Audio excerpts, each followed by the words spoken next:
Baiklah, kisah seram seterusnya berlaku kepada seorang perempuan bernama Sofia. Sofia ni dia suka mengumpul koleksi-koleksi kerang, siput ya di tepi laut. Jadi dia sering ke pantai untuk kumpul semua koleksi-koleksi ni untuk dijadikan sebagai hiasan di rumahnya. Dan ada juga yang kalau terlalu cantik dia akan jual lah.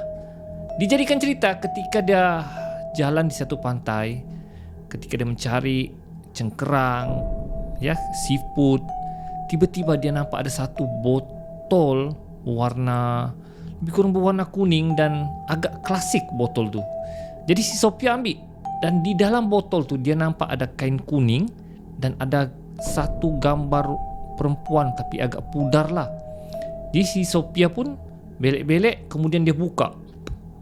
Bila dia buka, dia terhidu satu bau yang hanyir dan busuk. Dia begitu kan, kemudian ada satu angin menerpa di mukanya. Begitu.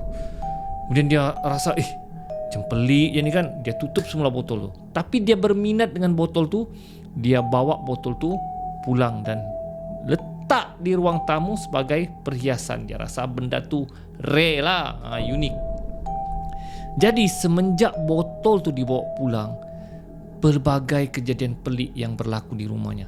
Dia rasa seperti ada orang di dalam rumahnya, seperti ada orang di dapur menyuci piring, ada orang di dalam tandas bunyi air, ada orang melangkah, tapi bila dia bertoleh tidak nampak. Ya, seperti ada orang berjalan di luar rumahnya. Tidak pernah berlaku, tapi semenjak botol tu dibawa pulang, berbagai benda pelik berlaku, seperti ada orang menumpang dalam rumahnya. Sehinggalah pada satu malam ketika dia tidur, dia terjaga. Dan bila dia terjaga, dia terdengar bunyi kerusi seperti diheret krek, tapi di luar bilik rumahnya. Dia cakap, siapa pula di luar bilik aku ni? Tapi dia bobat tidak tahu. Tidak lama kemudian pintu biliknya terbuka pelan. Si Sophia punya, astagfirullah, apa ni? Ya, siapa yang masuk ni? Kemudian dia dengar suara perempuan menangis. Perempuan menangis yang mendayu-dayu. Kemudian si Sophia memberanikan diri cuba lihat. Dan alangkah terkejutnya si Sophia.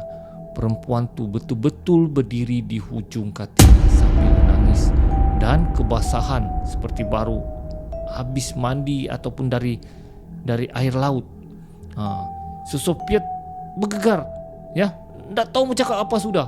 Dia nampak betul-betul di depan matanya. Kemudian makhluk itu berkata, pulangkan aku semula, pulangkan aku semula, pulangkan aku semula. Bom, Sophia terus pingsan. Esok paginya baru dia sedar dan dia baru ingat tentang botol tadi.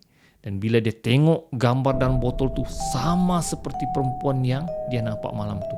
Si Sophia apalagi segera pergi ke pantai, dia buang jauh-jauh ke tengah laut botol itu. Dan semenjak botol itu dibuang, baru dia rasa rumah dia macam tenang, aman dan selesa. Dan maknya cakap, kalau kau jumpa botol di laut, jangan buang. Kemungkinan itu orang buang sihir, kemungkinan itu orang buang jin. Dan kalau kau bawa rumah, tidak mustahil benda itu akan ikut kau.